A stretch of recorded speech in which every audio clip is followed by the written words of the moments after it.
Avant de vous embarquer dans l'épisode du jour, je voulais vous parler de la newsletter de Ciao Paris qui a fait peau neuve. Et donc, une fois par mois, on glisse dans votre boîte mail les coulisses de mon parcours, avec mes erreurs, mes doutes et mes déclics en toute sincérité. Plus de coulisses du podcast avec les témoignages de celles et ceux qui ont osé et ce que ça a vraiment changé. Et aussi des ressources et des bons plans pour faire avancer votre réflexion et votre projet. On a ajouté un quiz pour vous permettre de faire le point sur votre projet et recevoir des recommandations d'épisodes qui vont être adaptés au moment que vous vivez. Alors, si vous songez à quitter Paris mais que vous ne savez pas par où commencer, que vous êtes en pleine organisation de votre départ ou que vous venez de déménager et que vous cherchez à vous adapter à votre nouvelle vie, inscrivez-vous à notre newsletter via le lien qui est dans la description de cet épisode. Vous le trouverez aussi dans la bio de notre compte Instagram. Allez, je vous laisse avec l'épisode du jour. Les déménagements, tous ces nouveaux départs, bien sûr qu'ils viennent participer à notre progression et à notre cheminement intérieur, parce que à chaque fois, ils nous mettent dans une situation nouvelle dans laquelle on va devoir s'adapter.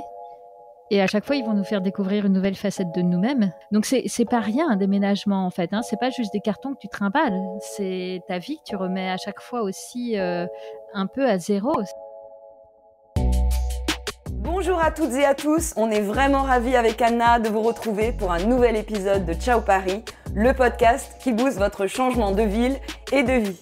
Je m'appelle Valérie Bohin et j'ai créé le podcast en 2020 pour m'aider à déménager. Depuis, je vis près de Toulouse et je peux vraiment dire merci Ciao Paris. Je suis Anna Naoum, j'ai enfin déménagé au Pays Basque. C'est vraiment grâce aux rencontres étonnantes, émouvantes et utiles qu'on partage avec vous un jeudi sur deux. Pour être sûr de recevoir les prochains épisodes, abonnez-vous à Ciao Paris sur votre plateforme d'écoute. Et pour encore plus de ressources et de conseils, inscrivez-vous à notre newsletter ensoleillée. Oui, on sait Valérie. Le lien est dans la description de l'épisode. Mais oui. Tout à fait, Anna. 1, 2, 3. Allez, c'est parti pour le ciao du jour. Aujourd'hui, c'est un épisode pour vous inviter à écouter votre petite voix. Vous savez, celle qui nous parle régulièrement, mais qu'on ne sait pas toujours comment écouter. En parlant avec Sonia et Nerea, qui sont deux auditrices fidèles du podcast, coucou les filles d'ailleurs, je vous embrasse au passage, j'ai compris que toutes les trois, on avait déménagé pour se sentir à notre place. Mais que ça prend du temps, que c'est pas toujours simple, et que même une fois qu'on a déménagé, il y a encore plein de questions, plein d'étapes. Voilà. Ça vous fait ça, vous aussi, ou on est toutes seules? Et je me demandais, est-ce que ça serait plus facile si on s'écoutait plus, ou si on s'écoutait mieux, peut-être? Est-ce que notre intuition peut jouer ce rôle de boussole géographique? Et si cette question de trouver sa juste place vous intéresse, je vous mets en description le lien vers une playlist d'épisodes de Ciao Paris que j'ai consacrée à ce vaste sujet. En attendant, pour parler de tout ça, j'ai le plaisir de recevoir Herveline Denis, qui est la fondatrice du podcast La Petite Voix, que j'adore. Herveline, elle a vécu un parcours en mobilité internationale qui est assez ouf. Et surtout, depuis 5 ans, elle anime le podcast La Petite Voix, un podcast de récits intimes qui transforme. Je vous mettrai aussi le lien dans la description de cet épisode. Et elle va partager avec nous son parcours, mais aussi, enfin pas mais d'ailleurs, et aussi des outils et des méthodes pour nous transmettre comment on peut laisser de la place à cette fameuse petite voix. Bref, c'est la meilleure personne pour parler de ce sujet. Salut Madame Petite Voix.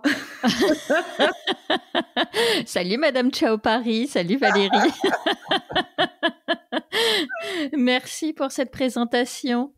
Merci beaucoup. Écoute, je suis vraiment hyper contente de faire cet épisode. D'abord parce que j'aime beaucoup ton podcast. On s'est lancé à peu près en même temps, en 2020. Et c'est vrai que on a toutes les deux cet attrait très fort pour la psychologie.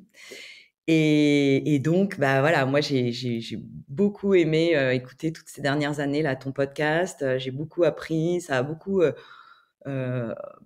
aidé certains de mes questionnements. Ça en a créé d'autres aussi. Pour ça, je sais pas si je te dis merci. Non, je comprends. Et du coup, je suis hyper contente qu'on fasse cet épisode ensemble. Je suis même étonnée que ça ait pris toutes ces années, tu vois. Bah écoute, le plaisir est partagé déjà, ça c'est sûr. Et puis tu vois, c'est ce qu'on vient de se dire un peu en off. On aborde par des prismes différents quelque chose qui est universel, cette quête de trouver sa place, savoir s'écouter. Et ça, on peut en parler à longueur et longueur d'épisodes. Hein. Ouais, infini. Infini, Mais infini quête. à la fois, bon, parfois c'est dur à traverser et en même temps, ce que j'adore moi là-dedans, c'est que, bon, tu fais un peu peau neuve, régulièrement, tu vois? Tu fais des petites mues, ou des plus grosses mues, ça dépend Tellement. et voilà, tu avances quoi. Il y a quand même une forme de chemin, qui est aussi, quand tu te retournes, qui est aussi satisfaisant à regarder quoi. Tu avances et on va peut-être en parler, mais ça veut dire aussi que tu ne subis pas. Mmh. Tu vois? Tu fais des choix parfois difficiles, mais bah, voilà, tu essayes de rester au plus près de toi-même. Ouais, Qu'est-ce que c'est difficile. pas fastoche. Mmh. Tu Allez, c'est m'étonnes. parti pour un épisode en mode équilibriste. Ça me va bien.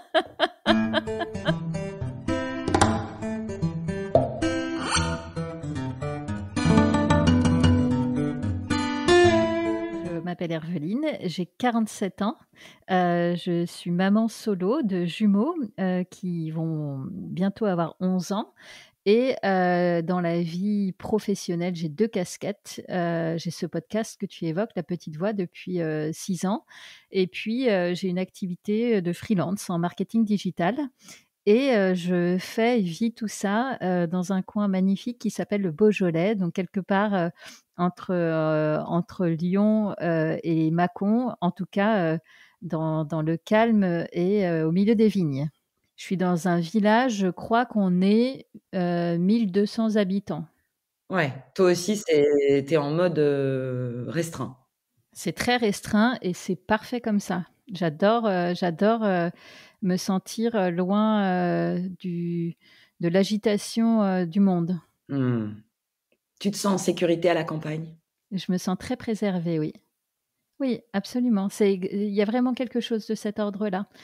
Je trouve qu'on a vraiment une chance immense de vivre dans ces endroits plutôt paisibles, hem, où finalement on se sent, très loin de ce qu'on entend, de désagréable, pour pas dire pire, dans les actualités, tu vois? Je me sens effectivement très préservée, tu vois? Quand il y a eu parfois des émeutes ou des grosses grèves et tout ça, notamment, bah, pas très loin d'ici, à Lyon. Mais alors, à chaque fois, je me dis: «Mais quelle chance j'ai de me sentir loin de ça et quelle chance, c'est aussi pour mes enfants d'être très, très préservés de tout ça».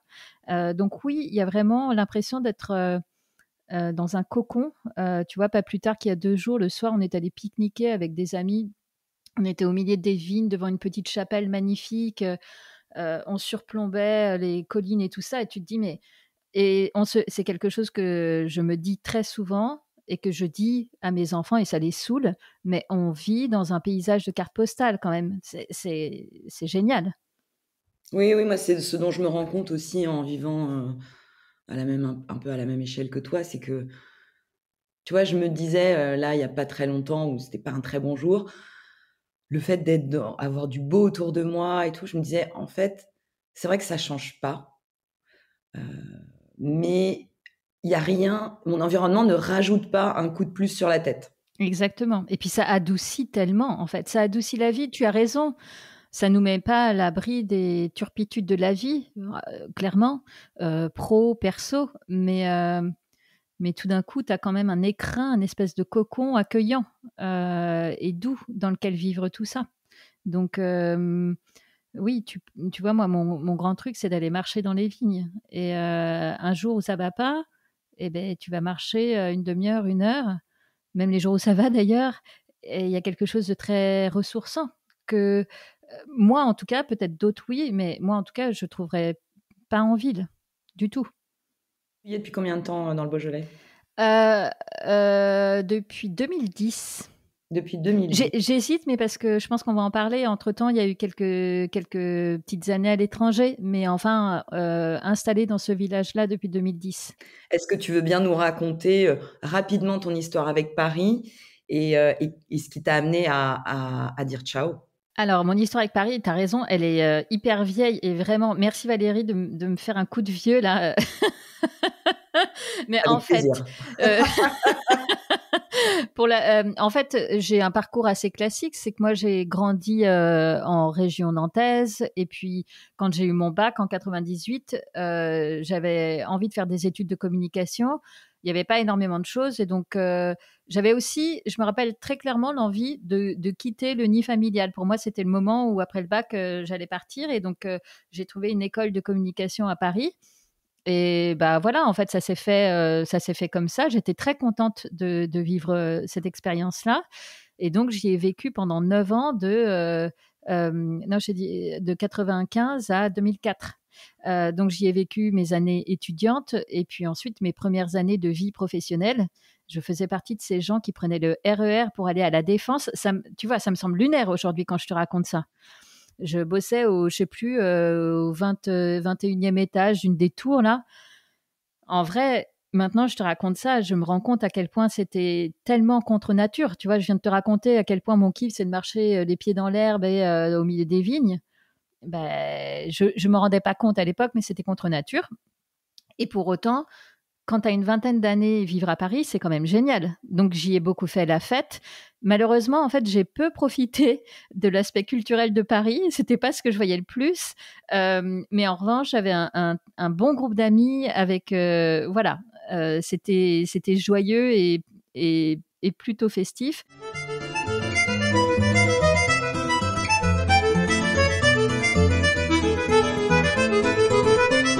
On est en 2004, ça fait 2 ans que je suis dans une galère pas possible de boulot où je bosse pour une entreprise internet qui a été revendue suite à ces histoires d'éclatement de web, de bulles internet. Et en fait, la boîte est revendue à quelqu'un de très très peu recommandable. Euh, avec 3 petits points. Je fais attention à ce que je dis, mais j'en pense pas moins. Donc, cette personne peu recommandable va nous mettre dans des conditions de travail vraiment extrêmement dures. Il se passe quoi pour toi à ce moment-là? Eh bien, il se passe que je n'ai plus de travail. On ne me donne pas de travail, mais en revanche, il faut se remettre dans le contexte boîte Internet. À l'époque, on arrive au travail le matin à 10h et c'est OK, en fait, ça fonctionne comme ça. Et là, du jour au lendemain, quand tu arrives à 9h10, tu as une... comment ça s'appelle? C'est une lettre recommandée qui te dit... Ah oui, une lettre recommandée, genre un avertissement. Un avertissement, merci, c'est le mot. Tu reçois un avertissement et tout ça. Et moi, voilà, à ce moment-là, je trouve que c'est terriblement injuste et que je comprends bien, on comprend tous que la stratégie, c'est de faire que nous démissionnions, mais moi, je suis très têtue et je me dis, ben non, en fait, c'est pas à moi de démissionner si ce mec-là a décidé qu'il voulait, en fait, faire une coquille vide de cette boîte et faire que tout le monde parte, ok, mais moi, je ne partirai pas de moi-même. Et donc, ça a donné une bataille juridique. C'est très, très pénible hein, sur le moment, c'est très douloureux. Puis je suis jeune, j'ai 20 et quelques années, donc je suis pas armée pour vivre ça. Mais bon, grâce à un super avocat, ça finit par... voilà, ça se termine. Et j'ai le temps, en fait, pendant plusieurs mois de réfléchir à la suite. Et la suite, pour moi, elle est très claire. Je quitte Paris, c'est pas que je veuille quitter Paris parce que ça me saoule et que je n'aime pas ou plus cette ville, c'est qu'en fait, depuis plusieurs années, j'ai envie d'aller vivre à l'étranger. Mais que la chance a fait que, à la sortie de mes études, j'ai trouvé trop rapidement du travail. Et donc, bah voilà, j'ai suivi le flow. Et là, je me dis, bah, c'est maintenant ou jamais. J'ai pas d'attache particulière. J'ai effectivement un bon groupe d'amis, mais j'ai pas d'amoureux. Enfin, je suis locataire, donc je quitte à l'été 2004 sans scrupule aucun. Heureuse de ces 9 années. Ok, j'ai vécu ce que j'avais à vivre, mais sans scrupule. Aussi parce que j'ai toujours su que je ne resterais pas à Paris. Dans ma tête, moi qui ai été élevée dans un environnement périurbain, on va dire, ça me semble à ce moment-là improbable d'élever des enfants à Paris. Quand je vois les poussettes à hauteur de pot d'échappement, enfin tout ça, tu vois, c'est pas une option. C'est très personnel, hein, et très caricatural. Donc voilà, donc je quitte Paris comme ça. Ouais, je sais peut-être pas ce que je veux, mais ça, je sais que je veux pas. Sur cet événement un peu douloureux quand même, Ouais. tu closes cette parenthèse, parisienne de presque 10 ans pour partir à l'étranger et là, tu vas vivre dans plusieurs endroits. Oui, alors très ponctuellement, ça va plutôt ressembler à du voyage-voyage, pour me remettre de cet épisode, de travail, pas cool. Je pars, combien de temps? 3 mois, sac à dos sur le dos en Afrique. J'allais dire, avec un copain, quelqu'un que j'ai croisé une fois avant, de partir, mais c'était OK. Salut Vincent d'ailleurs et donc ensemble, lui fait un grand road trip, enfin voilà et moi je le rejoins du Zimbabwe au Kenya et Tanzanie, quoi. Voilà. Après ça, je pars, quelques mois effectivement là, je vais y vivre à Cardiff au Pays de Galles, pour faire des études. En fait, je parlais beaucoup anglais dans mon poste précédent. Donc l'idée, c'est d'avoir un diplôme qui valide ces acquis-là. Bon, en fait, la vie à Cardiff, c'est peu studieux. Et qu'est-ce que j'ai ri. C'était génial. Et puis après ça, je pars en Nouvelle-Zélande, en Australie. J'y rencontre celui qui allait devenir mon conjoint et le père de mes enfants, qui est français. On est en 2005. Et j'ai quel âge 2005, 27 ans. J'ai 27 ans. Et là, on va continuer à voyager ensemble. On va notamment faire un périple. On va partir du Jura jusqu'à Dakar en mobilette. Incroyable. Ouais, c'était trop bien. C'est rigolo, hein. Ouais. Et puis du coup, à chaque fois, on part en voyage, on bosse un peu en France, on repart. Voilà, il y a des allers-retours jusqu'à quand même jusqu'à ce qu'on se pose, tu vois. Ça correspond à peu près à l'époque où on a acheté cette maison dans le village où je suis encore. Mmh. Et vous achetez vous achetez cette maison. Ouais. Mais vous continuez, vous continuez à voyager. Non, là, on devient plus sédentaire. Alors, non, mais le voyage, moi, ça fait vraiment partie de moi et de ma vie. Mais là, quand même, il y a un moment où je pense ces années-là, un peu de vadrouille ont été top. Mais il y a aussi un moment une envie de plus grande stabilité et puis quand même aussi l'envie de fonder une famille. Donc moi, je trouve, je me pose vraiment, je trouve un CDI. Et puis on va acheter cette maison. Donc ça, là, on s'ancre véritablement. Après, tu vois, quasiment de 2004 à 2010, j'ai été un peu en vadrouille, un peu mobile. Mes enfants naissent, donc j'ai des jumeaux en 2014. Ouais. Et moi, je tombe malade en 2018.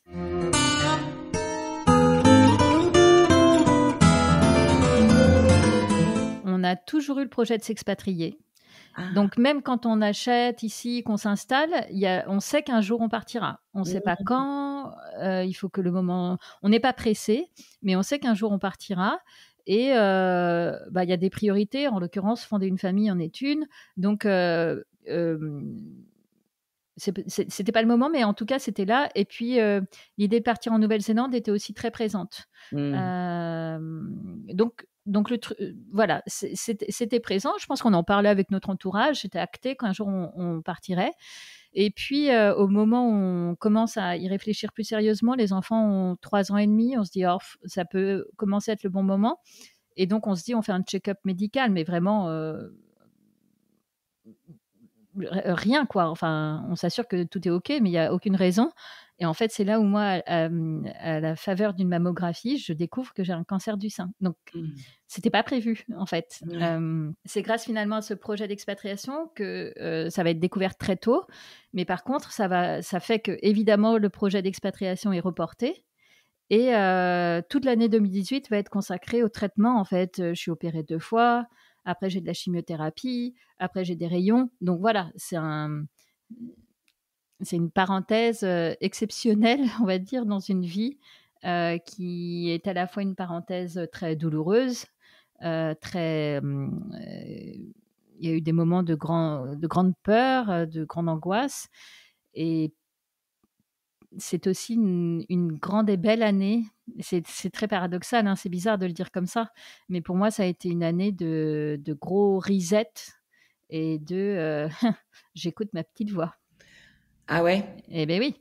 Mais oui, parce qu'en fait, c'est pas du tout aussi conscient que ça sur le moment. Je suis pas en train de me dire: «Ah tiens, la mort rôde près de toi et donc c'est le moment de te poser plein de questions existentielles». C'est pas comme ça que ça se passe, mais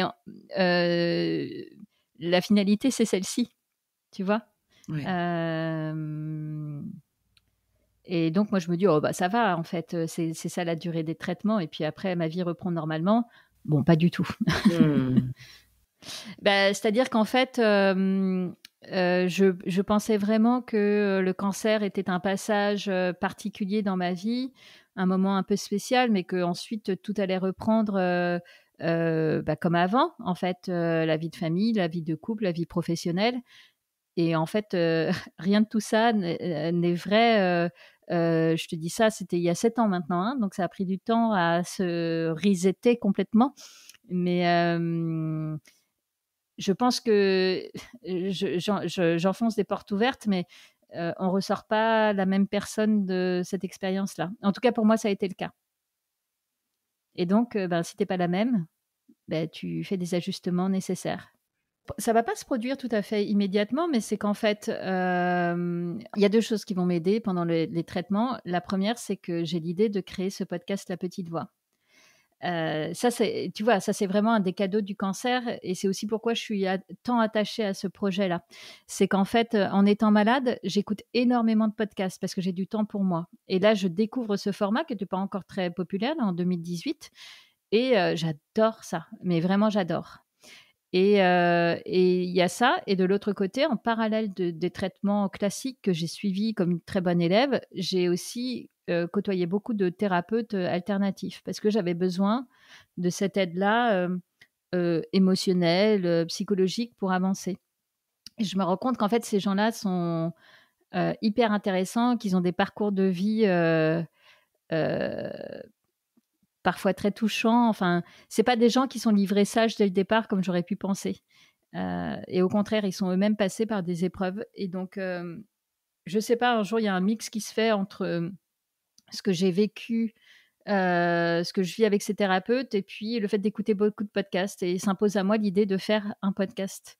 Et vraiment, il y a un truc de ça s'impose à moi. Et moi, je me dis, bah non, en fait, je travaille dans la communication, j'ai jamais été derrière un micro, j'ai jamais vraiment mené d'interview. Petit syndrome de l'imposteur qui débarque, Ah ce bah, soir. mais tout de suite. Sauf que, sauf que les jours qui suivent le moment où cette idée se pointe en pleine méditation, eh bien, en fait, tu sais, j'ai toujours l'image de, tu sais, dans Harry Potter, quand au début, les hiboux emmènent la lettre pour l'inviter à Oui! Poudlard et qui passe par la cheminée, par la fenêtre, ils passent partout. Et ben là, c'est exactement ça. La petite voix Il se met que dehors, à j'essaye. chaque fois le hibou, mais C'est il ça. revient, Exactement. Et ben là, en fait, la petite voix que j'essaye de mettre à distance en me disant ce projet est idiot, et ben en fait, ça ne cesse de revenir à moi au point de m'empêcher de dormir. Et puis en fait, même si j'ai pas envie, j'ai plein d'idées. Je vois comment ça va se passer, j'ai son nom. Tout vient de manière très fluide. Donc à un moment donné, j'abdicte et je me dis ok, j'achète un micro et puis on verra bien ce que j'en ferai. Et en fait, comme en parallèle, on est en train de prévoir une expatriation après la fin de mes traitements, je me dis ben en fait les interviews, il faut que je tourne tout avant d'être partie pour que ce soit fait quoi. Et donc à la fin des traitements, c'est un peu la course folle entre la préparation du départ et tourner toutes ces interviews. Ce que je ne savais pas, ça va te parler, c'est que ce rythme fou, finalement, c'est celui d'un podcasteur normal. c'est ça. Oui, on se rend pas toujours compte du travail, qu'il y a derrière. On a l'impression que, on fait des interviews, on appuie sur rec et on appuie sur play mais c'est beaucoup de boulot, il y a toute la prépa de l'interview, l'enregistrement, le montage, le mixage, voilà, Absolument, la préparation des éléments visuels et puis toute la communication autour, donc c'est exactement, plusieurs jours de travail pour chaque absolument. épisode. On est Mmh, bien d'accord. ouais. On est Enfin, bien selon ton d'accord. format, hein, après si Oui, Oui, Et en tout cas, pour des formats comme le tien ou le mien, c'est plusieurs jours de travail, clairement. oui, il y a du boulot, oui. Ouais, ouais, ouais. Donc Mais du coup, voilà. tu as la force de faire tout ça? Alors franchement, je ne sais pas comment ni pourquoi, mais j'ai eu la chance de traverser, tous les traitements avec très peu d'effets secondaires. Bon, alors moi, je mets ça sur le compte de tous ces thérapeutes alternatifs qui m'ont accompagnée, des magnétiseurs qui, chaque jour, avec leur pendule, faisaient, je sais pas quoi, hem, de ce que je prenais, peut parfois en complément alimentaire pour accompagner. Vraiment, je dis pas que c'est la solution pour tout le monde et je ne sais pas si c'est ça qui m'a aidée en réalité, c'est ma croyance. Mais le constat, c'est que même en chimiothérapie, alors oui, j'ai perdu mes cheveux, mais en dehors de ça, souvent j'étais fatiguée le jour même et un peu le lendemain, mais j'ai pas été malade, j'ai pas eu les nausées, les trucs et tout ça. J'ai rien eu de tout ça. Je suis passée entre les gouttes. Et d'ailleurs, ce qui était bien, c'est que pour mes enfants, eux, vraiment, ça a été presque transparent. Enfin, il y a pas eu d'impact en fait pour eux puisque leur maman est restée la même. En dehors du fait que j'ai perdu mes cheveux, mais comme m'a dit ma fille, bah ok, ils vont repousser. Voilà, c'était seulement, c'était juste ça, quoi.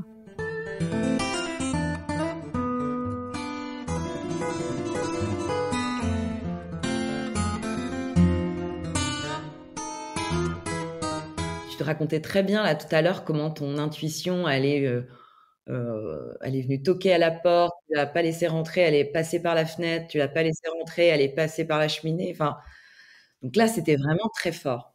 Ouais, Hem, mais c'est pas toujours elle est pas toujours aussi forte, elle est pas toujours aussi, tenace et la plupart du temps, en réalité, elle a plutôt, c'est pour ça elle porte bien son nom de petite voix parce qu'elle exactement. est pas toujours, comme ça aussi, aussi forte, quoi et donc bah, on aimerait bien, ça serait beaucoup plus facile, mais donc toi, quel rapport tu as enfin, à ce moment-là, c'est assez évident, du coup, mais est-ce que c'est le moment où toi, tu commences à écouter cette fameuse petite voix, ou est-ce que c'est plutôt une quête pour toi à travers ce podcast? Déjà, je pense qu'une des raisons pour lesquelles j'ai pu entendre, cette petite voix à ce moment-là, c'est que le fait d'être, malade et en traitement, j'avais quasiment, arrêté complètement mon activité professionnelle et je prenais beaucoup de temps pour moi. Et ce que j'en ai compris, c'est que quand on crée de l'espace à l'intérieur, ça permet à, cette petite voix et à des idées nouvelles d'émerger et que c'est con parce que maintenant c'est ce que je fais tout le temps, mais tant qu'on garde le nez dans le guidon et qu'on court après, toutes les tâches à faire et cetera, beh, il y a pas cet espace parce que par essence, la petite voix, elle est effectivement assez ténue. Donc si on ne lui donne pas cet espace-là pour popper, pour remonter, tu vois? Comme les bulles de champagne, bah, la pauvre, elle va rester terrée, bien en dessous. Donc oui, elle demande à ce qu'on fasse du chemin vers elle. Est-ce qu'on lui laisse de la place, Elle a besoin de place, ouais. de silence? Exactement. Ouais, du silence, du vide, ne pas enfin, c'est tellement facile à dire, mais essayer de n'avoir pas peur de ce vide qui peut, tu vois, ça peut être assez vertigineux et on est tellement habitué à remplir, nos journées, nos oreilles, nos yeux, tu vois? Et finalement, là, ça a été en ce sens-là, cette expérience, elle m'a montré à quel point le vide est nécessaire, en fait. Est-ce que tu as des outils à proposer ou des choses à proposer à celles et ceux qui nous écoutent pour, voilà, remettre un peu de silence, pour laisser émerger cette petite voix? Ouais, non, mais je vais dire un truc, évidemment, tout le monde en a entendu parler, mais la méditation, c'est quand même un très, très bon moyen de se reconnecter à ça. Hem, la méditation, c'est pas nécessairement rester 1 heure, en lotus et voilà. Ça ça peut durer quelques minutes, mais justement, en fait, on a souvent l'impression que quand on médite, il ne faut penser à rien, mais bon, déjà, c'est pas possible, ça n'arrive pas et c'est plutôt d'observer les pensées et essayer quand même de revenir à chaque fois à ces trucs de: «Je reviens à mon souffle» et tout ça et beh, cet exercice-là, c'est typiquement quelque chose qui crée ce vide, ce pas de côté nécessaire pour, se reconnecter, à ce qu'on a vraiment au fond de nous, quoi. Mmh.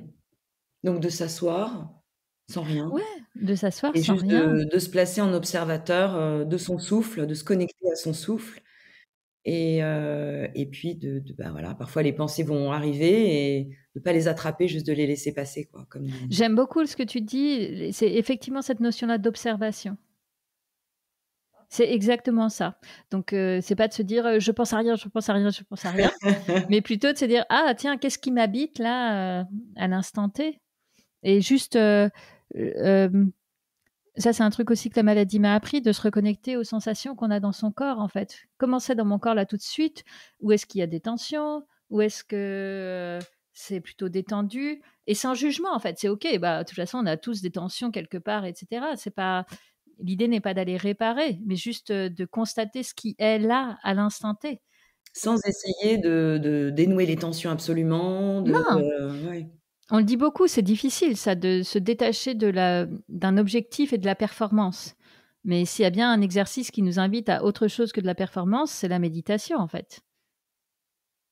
Donc c'est OK, en fait, juste regarder comment va le corps là, à l'instant T. Bah, peut-être qu'il va pas bien, c'est OK. Mmh. Ouais, puis pour ceux qui parce que moi on m'oppose souvent, le fait que, «Ah mais moi être assis comme ça, seul dans le silence, ça m'angoisse». Mais, vous pouvez aussi, si vous n'arrivez pas, si vraiment c'est trop dur pour vous cette idée, ou cette pratique, vous pouvez aussi, aller marcher. Voilà, tu disais tout à l'heure, tes balades dans les vignes, c'est une forme de méditation aussi. Oui, absolument, c'est vrai, c'est vrai. Mais je trouve ça drôle ce truc de dire: «Je suis incapable de rester dans le silence», en fait. Qu'est-ce que ça raconte de nous?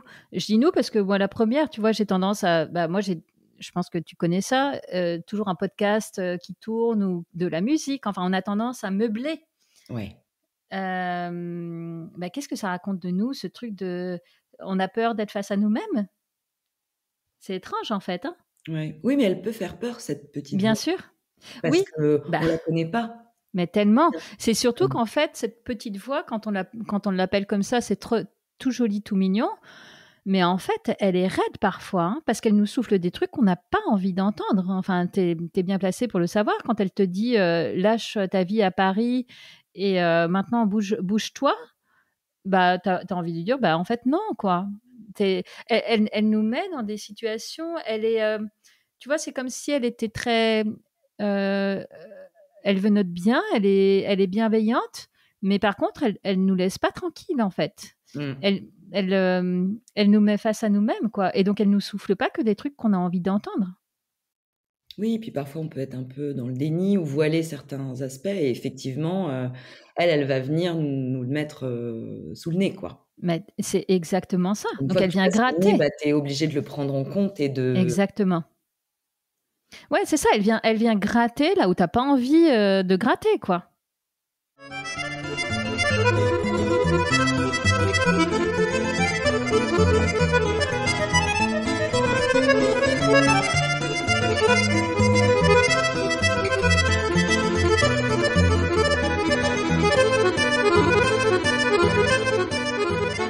et dans ces moments-là, parfois ce que tu peux te dire aussi, c'est: «Est-ce que c'est vraiment ma petite voix?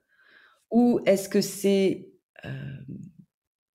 mes peurs, une partie de mon cerveau qui me dit que?» enfin, tu vois? Comment, toi avec toutes les interviews que tu as menées sur le sujet, d'abord, comment tu la définirais cette petite voix?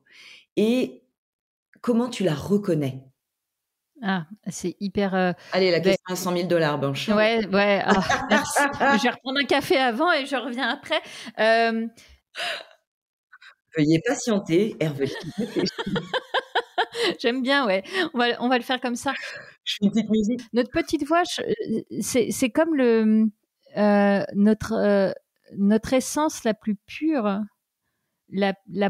celle qui est, la plus éloignée de tous nos conditionnements, heu et c'est celle qui sait qui on est, en fait, hein.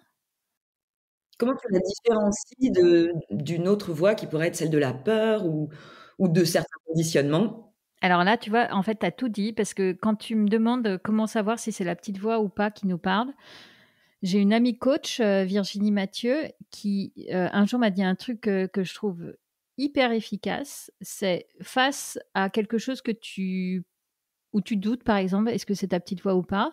En fait, demande-toi qui parle. Est-ce que c'est la peur ou est-ce que c'est l'amour?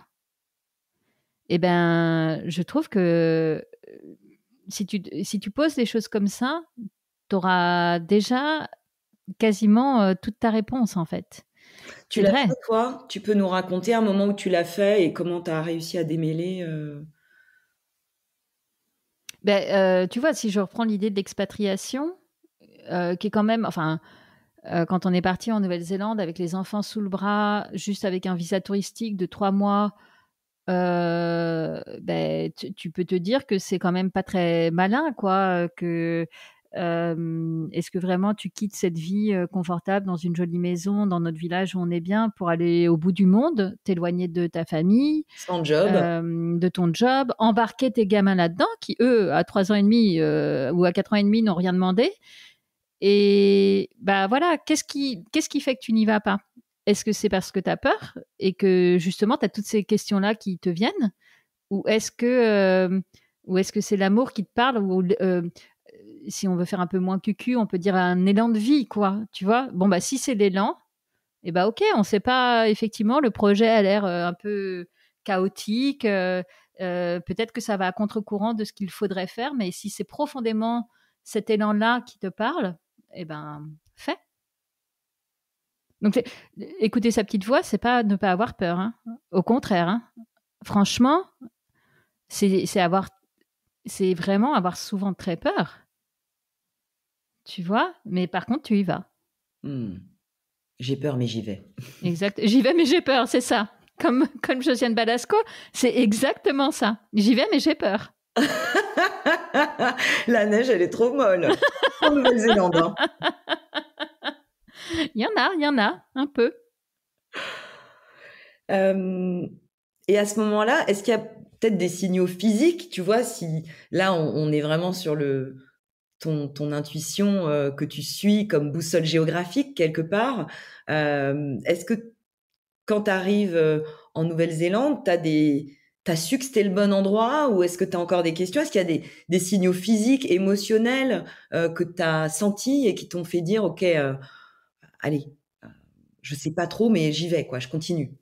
Mais en fait, je pense, alors, le fin mot de l'histoire, c'est qu'on y a vécu 2 années, donc c'est pas non plus suffisant pour te dire je vis en Nouvelle-Zélande. Je peux dire que j'ai vécu une expatriation qui a duré 2 ans, mais à aucun moment je me suis sentie néo-zélandaise ou vivant, enfin ancrée à ce territoire-là. Je pense pas que je me sois posé la question comme ça. C'était plus une forme de curiosité à découvrir cette expérience-là. Et accessoirement, dans un pays qui est à tomber par terre de beauté, voilà, à chaque virage, tu as des nouveaux paysages magnifiques. Donc, c'était plus. Il n'y avait pas cette idée de se dire, tiens, est-ce que je me sens chez moi? Est-ce que cette terre me parle? Est-ce que machin? C'était plus, ok, qu'est-ce que j'ai envie de découvrir là? Qu'est-ce qu'il y a à voir? Qu'est-ce qu'il y a à faire? C'était plus dans cette curiosité-là, mais quand on est parti, on savait pas pour combien de temps on partait, en fait, hein. Aussi bien, si j'avais pas trouvé de boulot, notre visa de 3 mois faisait qu'on rentrait dans la foulée, tu vois. Euh, euh, C'est aussi de se laisser porter, quoi. Bah, en fait, c'est ça. Hein? Ouais. Bah oui, parce qu'en fait, on ne sait pas. Tu peux avoir des envies et te dire, ah bah, écoute, quitte à partir, autant que ça ne dure pas que 3 mois, tu vois, et que on y soit pour quelques années. Mais je pense que quand on a 40 et quelques années, on a bien compris que la vie, elle suit pas toujours nos plans et qu'elle est capable de nous réserver plein de surprises, parfois bonnes, parfois moins, mais qu'en fait, euh, peut-être que c'est ça que l'expatriation invite à faire et peut-être plus généralement quand tu quittes un endroit. Tu vois, toi, c'est ton sujet. Quand tu quittes un endroit pour aller quelque part, recommencer de nouveau, tu peux avoir plein d'envies, tu peux te faire des idées, te projeter, mais en fait, la réalité est souvent différente. Donc, à part accueillir ce qui est à l'instant T, bah voilà. Tu peux pas faire grand-chose, ouais. Non. En tout cas, ce que j'entends, que j'aime bien là dans ce que tu racontes, c'est aussi de se laisser guider par sa curiosité Ouais. et par le fait que c'est là que je me dis: «Moi, il faut que je lâche prise, hein, clairement, Mais j'aime beaucoup, ça me je sens un truc en moi là qui, tu vois, qui s'ouvre vraiment, genre, ah ouais, qui m'appelle de curiosité, de laisser la place à la curiosité, à la spontanéité aussi, de ce que tu peux avoir envie de faire sur le moment et de laisser, le reste, se dérouler comme une bobine de fil, et de la suivre, quoi. Je pense, alors déjà, on va remettre les trucs. Si je te donne l'impression d'être hyper zen et vraiment en total lâcher prise tout le temps, c'est tout à fait faux, hein, vraiment. Non, non, c'est Merci de te démasquer seule. ah mais alors mon Dieu, c'est tellement pas le cas. Mais par contre, y tendre, tu vois, aspirer à ça. Ça veut pas dire qu'on y arrive tout le temps, et évidemment pas, mais en tout cas y aspirer et se dire que ça aussi c'est OK. Ça rend tout plus léger. Parce que quand on s'accroche à quelque chose, tu vois, si, je sais pas, si tu quittes Paris, comme dans ton cas, pour aller à Montpellier, qui était ton premier truc, et puis qu'en fait, ça marche pas et que tu dis, ben non, mais moi, ce que je voulais, c'était Montpellier, il faut que ce soit Montpellier, tu vois, tu crées des crispations et tu t'ouvres peut-être pas à la surprise. Toi, en l'occurrence, bah, finalement, c'était pas Montpellier, c'était Toulouse. Et ben, c'est OK. Tu vois? Alors que parfois, en fait, ça nous rassure, en fait. Je pense quand on quitte le connu vers un truc très nouveau, donc du coup, on a besoin d'avoir des trucs auxquels se raccrocher en disant, bah non, mais en fait, ça va être ça, ça, ça, ça, ça. Bah parfois, c'est rien de tout ça. Mmh. Ouais, mais Je- ça, c'est le mental, c'est la Ça paraît tellement simple quand on le dit comme ça. ouais, J'adore. c'est ça. Mais en même temps, je me rends compte, en parlant avec toi, que moi aussi finalement, alors que moi, j'avais l'impression d'être très accrochée à comme je suis assez angoissée de nature, tu vois? Où j'ai toujours l'impression d'avoir besoin de me raccrocher à des trucs, des plans B, et cetera. Et qu'au final, merci pour ce retour parce que je me rends compte que moi aussi, je me suis un peu laissée porter quand même par, Eh oui. voilà, par ce qui s'est présenté, par, ce qui est venu à moi. Mmh. On dit qu'en fait, tout ce qui nous arrive, c'est OK, c'est juste quand ça arrive. Alors c'est encore une fois, c'est tellement facile à dire. Parfois, tu te prends quand même des scuds et puis tu as pas envie. Mais effectivement, je pense que de laisser les opportunités nous porter, c'est aussi, enfin, c'est chouette, quoi. Tu vois, ça rend tout plus pétillant, Ouais. plus léger, peut-être plus joyeux. Ça veut pas dire que c'est facile. Mais voilà, ça met une petite dose comme ça d'inconnu, avec laquelle on peut jouer et s'amuser aussi parfois. Est-ce que tu as une ressource à nous proposer, hem, justement quand tu es face à cet inconnu pour jouer avec quoi, tranquillement, Bah, déjà, il y a cette histoire de la question de: «Est-ce que c'est, la peur ou l'amour qui me motive là?» Je trouve que c'est très parlant, et tu vois, dans la lignée de ça, je trouve que quand on fait confiance à son corps, notre corps, il sait. D'ailleurs, regarde, tu me l'as dit il y a quelques minutes, je sais plus ce qu'on évoquait, tu disais: «Ah, je sens qu'il y a quelque chose en moi qui s'ouvre». En fait, notre corps, il est hyper malin, plus que nous, et comme il n'a pas toutes nos peurs, ben, en fait, il a une vérité que nous, on n'a pas. Il est plus connecté à notre petite voix que notre tête.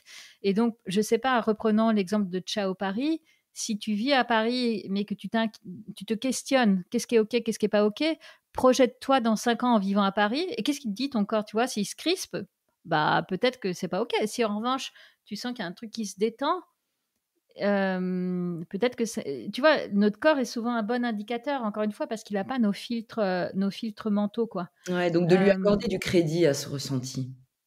ah bah, franchement, s'il y en a bien un qui, sait mieux que tout le reste, c'est effectivement notre corps, parce que notre tête, tu le disais tout à l'heure, quand on est, anxieux, quand on est angoissé, et je pense que c'est quand même, le la nature même de l'être humain, dans les proportions changent, mais voilà, on est quand même profondément humain. Donc en fait, on est pétri de ça, de nos peurs, de notre besoin de confort, de sécurité. Notre corps, lui, il s'en fiche de tout ça. Il va là, enfin, tu vois, il sait ce qui est bon, ce qui est pas bon, et donc ben, c'est une bonne boussole. C'est une très bonne boussole. Et puis un autre exercice, moi, que j'aime bien faire, c'est de tenir un journal, de laisser aller nos pensées telles qu'elles sont à l'instant où tu sors ton cahier. Ça peut être tous les jours, toutes les semaines, mais quand même à intervalles suffisamment réguliers pour poser tout ce que tu as sur le cœur à l'instant T, toutes les questions qui t'habitent. C'est évidemment pas un exercice littéraire, tu le fais vraiment pour toi. Et je trouve que ça met de la distance déjà par rapport à ce qui peut nous habiter, à des émotions pas agréables et tout ça. Déjà, tu les poses, ça fait du bien. Et ça te permet d'envisager des problématiques peut-être avec un autre prisme, tu vois. Et oui, je trouve que cet exercice-là, il est intéressant. De vider sa tête Ouais. dans un petit carnet sans s'écouter écrire, quoi. C'est exactement. Je te reprends un exemple de Harry Potter, mais tu sais, Dumbledore avec qui enlève ses pensées Oh là. oui, j'adore cette scène. Voilà. Et ben en fait, je trouve que Ça me c'est un peu le soulage quand principe. je le vois. Ben oui. Rien que d'y penser, On ça me aimerait soulage. tellement pouvoir faire la même chose que Dumbledore et se dire j'enlève mes pensées et je sais plus comment s'appelle le récipient là La dans lequel il est. pancine. La pancine, bah voilà, c'est trop beau. Et J'adore ben ça, ouais. et ben ça pareil, je trouve que le journal a cette vertu-là. Et puis c'est génial de se replonger dans, tu vois, du coup moi ça fait depuis que je suis malade que je le fais, donc ça fait 7 ans. Et parfois, je me replonge, c'est-à-dire où j'étais à la même date, qu'est-ce que j'avais dans la tête à la même date il y a 4 ans. Mais c'est hyper intéressant et ça permet de mesurer le chemin parcouru parce que souvent, on regarde devant nous en se disant non, mais tout ce que j'ai encore à accomplir et je vais jamais y arriver. Et puis en fait, regarde derrière. Et là, tu te rends compte, tu dis ah ouais, ok, j'ai quand même fait tout ça. Ça, c'est quelque chose que tu as appris à faire avec la maladie, de regarder d'où tu pars plutôt que de te projeter vers l'avant et voilà, te dire oh là là, qu'est-ce qu'il me reste encore à faire. Je sais pas si c'est avec. En fait, oui, c'est certainement avec la maladie. Bah, disons Peut-être avec que le podcast. en fait, la maladie a été un accélérateur d'introspection et de connaissance de moi. Donc oui, ça fait partie de toutes les choses que j'ai glanées au passage et qui maintenant m'habitent, en fait, font partie profondément de moi. Finalement, ce que j'entends, c'est que d'une certaine façon, tu as ancré des habitudes qui te permettent d'avoir accès à ta petite voix, en fait. Ouais, c'est juste. Oui, oui. Effectivement, tu vois, parce que sinon, je suis, bah, moi aussi, je me laisse embarquer dans ma to-do list, dans la charge mentale de, il faut aller chercher les enfants à l'école et faire les devoirs et à manger, etc. Et donc, en fait, j'ai réussi à me dire, bah non, en fait, il y a des trucs qui sont prioritaires, mon bien-être. Alors là, pour le coup, quand tu as été malade, tu te rends compte quand même que notre santé, elle est fragile et que quand même, il faut un peu en prendre soin. Et c'est vrai que maintenant, même dans des journées bien occupées, ben, j'oublie pas que aller marcher pour moi c'est vraiment extrêmement ressourçant. Je dis pas que c'est le bon outil pour tout le monde, mais dans mon cas ça l'est. Prendre le temps de méditer, prendre le temps d'écrire dans mon journal, pas souvent, tu vois, une fois par semaine, mais effectivement c'est autant de petits outils que j'utilise au quotidien. Évidemment, je l'ai pas précisé, mais aller voir et consulter des thérapeutes quand c'est nécessaire, vraiment. C'est tellement aidant, c'est vraiment des béquilles incroyables. Donc tout ça, effectivement, c'est dans ma petite trousse à outils là, et ça me permet de créer au milieu de toutes les turpitudes de la vie des endroits où je me ressource. C'est vrai. Ouais. Oui, la vraie question à se poser, je trouve, c'est qu'est-ce qui me fait du bien? Qu'est-ce qui m'appelle? Et encore une fois, je reviens à ce que tu disais, mais là, l'écoute du corps, elle est essentielle parce que ton corps, il va te dire, lui, est-ce que ça va être, j'en sais rien, de la danse, tu vois? Est-ce que c'est, de temps en temps, vous mettre une chanson à fond Mais bien sûr, oui, c'est et aussi de bête que laisser, ça, mais ça c'est génial. Mais oui, voilà, tellement. est-ce que enfin, je veux dire, c'est plein de les habitudes pour chacun vont être différentes, C'est ça. mais Il faut réussir à trouver ce qui nous parle en c'est fait. ça, ouais. Et c'est pas y consacrer, tu vois, l'histoire de faire un miracle morning où tu te lèves à 4h30 pour Ah non. méditer, machin.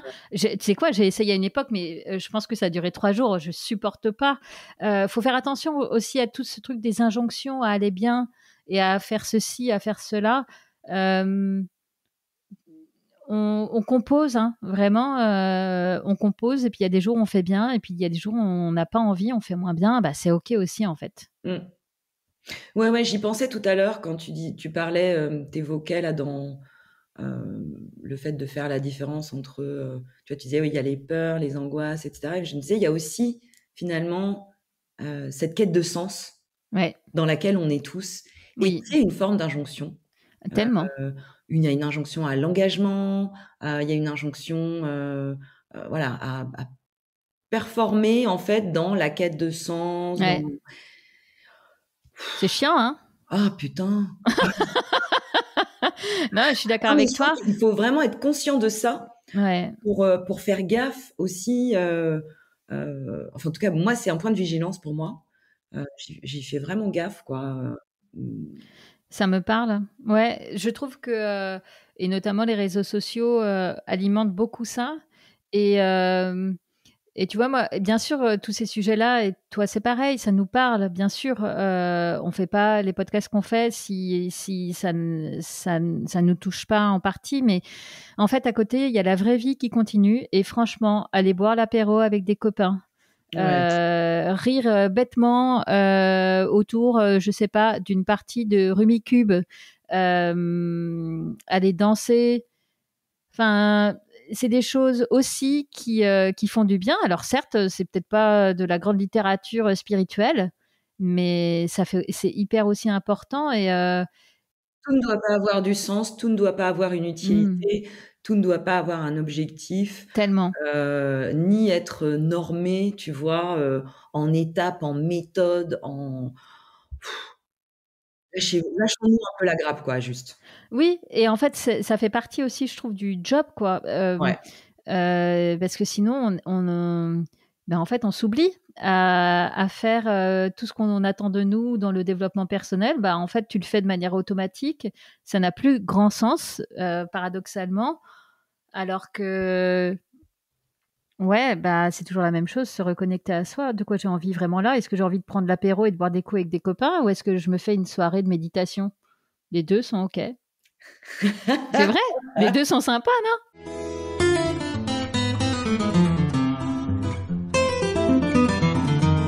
Alors pour conclure, Ouais. si on fait un peu le bilan aujourd'hui, où est-ce que tu en es géographiquement? Heu, alors ça peut être une géographie, heu, physique, terrestre, ou ça peut être une géographie intérieure, je sais pas, à toi de me dire. Est-ce que Ah! tu te sens arrivé quelque part? Ah non, et puis j'espère que j'arriverai jamais nulle part, enfin, ou en tout cas dans ma tombe, mais bon, tu vois, d'ici là, j'espère être toujours en chemin. Hem, Aujourd'hui, où j'en suis géographiquement, ben voilà, je te le disais tout à l'heure, je suis dans le Beaujolais, j'y suis bien, j'y suis vraiment bien, j'y ai trouvé mes marques. Encore une fois, je le disais tout à l'heure, la vie est pleine de surprises, mais a priori, j'y suis encore pour, au moins quelques années. Et où j'en suis, bah, tu vois, je t'ai décrit quand même un moment de vie qui a été, très, bouleversant, qui a été ce cancer du sein, et c'était il y a 7 ans, et pour autant, j'ai l'impression d'être toujours dans la suite de ce cancer du sein. En fait, c'est comme si après la maladie, ça a été comme un tsunami où tout a été renversé, tu vois. Professionnellement, j'ai rabattu un peu les cartes de ce que je faisais. On s'est séparés avec mon ex-conjoint. On est revenu en France. Enfin, tu vois, il y a eu tout un bouleversement de OK, on remet tous les compteurs à zéro. Et ça prend du temps à installer. Et une fois que tu as remis les compteurs, enfin, une fois que tu as fait table rase, en fait, un peu de tout ça, tu te remets à construire. Donc, je suis encore dans cette phase-là. Je me sens en fin de transition, on va dire, tu vois. Et d'ailleurs, géographiquement, tu vois, après la séparation, j'ai trouvé une maison dans laquelle je suis encore en location. Mais je souhaite acheter, c'est hyper compliqué, mais je cherche à acheter. Et pour moi, c'est vraiment une étape symbolique, tu vois, c'est pas juste voilà, investir et voilà. Ce sera pour moi aussi un symbole de ça y est, j'ai complètement mis le pied dans cette nouvelle vie, cette deuxième partie de vie en fait. Hein. Tu vois, 47 ans, c'est ça. Hein. J'ai basculé dans cette deuxième vie qui est pour moi plus alignée avec la première. C'est le but de la crise de la quarantaine. Ouais. Plus de rides et plus de liberté. Ouais, c'est ça. Ah, écoute, on peut pas tout avoir. Donc, effectivement, plus de rides, mais plus de liberté. Et puis, je trouve que dans le mot de liberté, il y a beaucoup cette liberté intérieure. Parce que quand on est plus connecté à soi, on s'offre un grand cadeau de liberté, oui, aussi. Absolument. Et d'alignement. Oui, c'est aussi une phase de vie, je trouve, où on se départit de pas mal de regards extérieurs ou d'attentes extérieures. Et oui, et une fois que tu arrives à te défaire de ces conditionnements-là, de ces regards-là, tu n'as plus qu'à être toi-même. Quel beau cadeau. Mais quel boulot, hein. Quel taf, c'est clair. Est-ce que ça t'aide à être plus spontanée dans l'écoute de ton intuition, cette phase de vie? Oui, je pense que oui, parce que j'ai tendance à... J'ai gagné, en fait, avec tout ça, beaucoup de confiance en moi. Alors, j'espère pas trop et pas à l'excès, mais en tout cas, suffisamment de confiance pour savoir que mon intuition, elle me trompe rarement, en fait. Et que si elle me souffle des choses qui me semblent pas confortables et un peu folles, force est de constater qu'elle a souvent raison. Est-ce que alors je sais pas trop, on va voir, je me lance quand même sur cette question. Allez. Est-ce que pour toi, tous les déménagements que tu as vécus, ces changements de ville, de pays aussi parfois, ont été une forme de progression ou en tout cas ont participé à une forme de progression? Bah oui, bien sûr. Les déménagements, tous ces nouveaux départs, bien sûr qu'ils viennent participer à notre progression et à notre cheminement intérieur. Parce que à chaque fois, ils nous mettent dans une situation nouvelle dans laquelle on va devoir s'adapter. Et à chaque fois, ils vont nous faire découvrir une nouvelle facette de nous-mêmes. En ça, l'expatriation est quand même une expérience géniale parce qu'on se retrouve à poil dans un environnement qui n'est pas le nôtre. Donc, ça, c'est hyper intéressant. Donc oui, d'ailleurs, je crois que j'avais lu, hein, le déménagement psychologiquement peut être aussi dur qu'un deuil, une séparation. Enfin, donc c'est pas rien un déménagement en fait. Hein, c'est pas juste des cartons que tu trimbales. C'est ta vie que tu remets à chaque fois aussi un peu à zéro. C'est voilà, il y a une symbolique forte en fait. Donc oui, moi j'adore l'idée maintenant que la vie soit une série de nouveaux départs. Mais non, mais c'est vrai, c'est une chance qu'on a dans notre génération par rapport peut-être à celle de nos parents, où tout était écrit et qui, voilà, tu rentrais dans un job à 20 ans, il allait t'accompagner jusqu'à ta retraite. Tu démarrais un couple à 20 ans, eh bien, il allait t'accompagner jusqu'à la fin. Eh bien, aujourd'hui, on a la chance et la liberté de pouvoir vraiment choisir, ne pas subir et vivre autant de vies qu'il nous chante parce qu'en fait, on évolue et que ce qui est OK aujourd'hui ne le sera peut-être pas dans 5 ans et c'est pas grave. Mais par contre, ça implique à chaque fois des ruptures et autant de nouveaux départs. Il y a Claire Marin qui a écrit un bouquin génial sur le sujet. Ah ouais? Qui s'appelle Les débuts. Oh, j'adore le titre. Ouais. Et c'est pourquoi, en fait, on a besoin de ces nouveaux départs. Qu'est-ce que ça représente pour nous? Alors, philosophiquement, psychologiquement, enfin voilà, elle est passionnante de toute façon. Donc, tu sais, ça m'évoque l'idée de la mue. En fait, on mue, peut-être pas comme les serpents, notre peau ne bouge pas, mais évidemment qu'on n'est pas la même personne aujourd'hui qu'il y a 10 ans.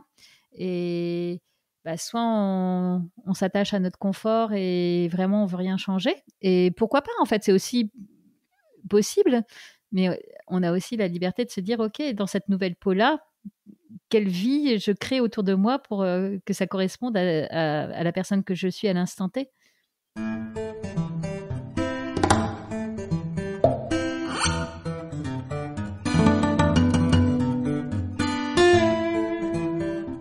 Alors moi, je dis ciao Paris. Toi, tu dis quoi, Herveline?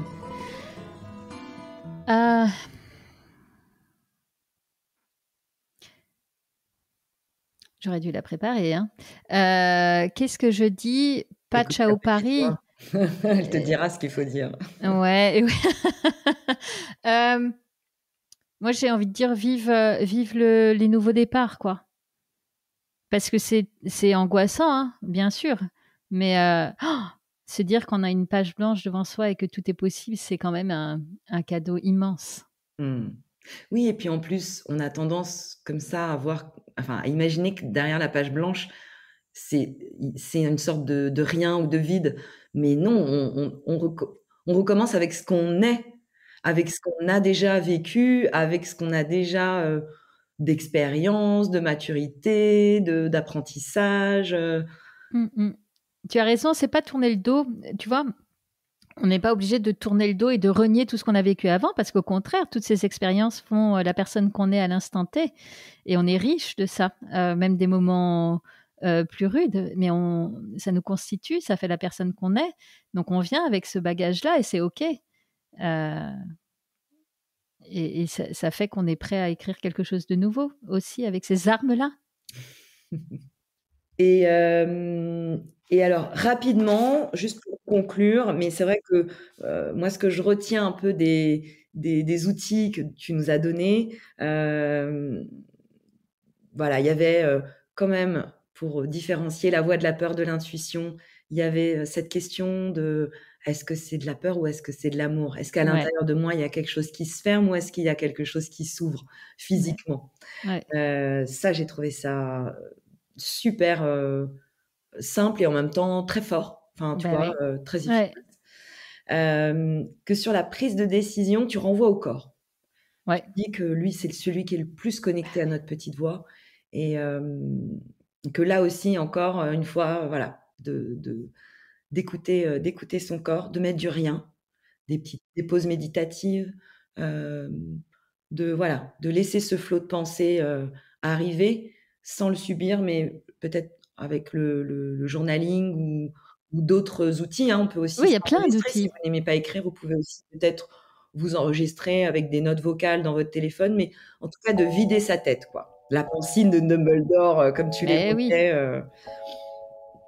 Voilà, moi c'est un peu les 3 choses que j'ai retenues. Je voulais rappeler à nos auditeurs et nos auditrices. Et puis je les mettrai dans la prochaine newsletter de Ciao Paris. Donc n'hésitez pas à vous abonner, le lien est dans la description de l'épisode. Vous retrouverez aussi le lien de la petite voix pour pouvoir l'écouter. Je vous souhaite j'espère vraiment que cet épisode vous a plu. Je vous dis à très vite pour le prochain épisode. Salut Herveline. Merci Valérie, à bientôt. Avec Anna, on vous retrouve jeudi dans 2 semaines pour une nouvelle histoire. Et d'ici là, venez nous faire un coucou sur Insta, @Ciao Paris le podcast, tout attaché. Ciao, c'est I-A-O. Allez, ciao.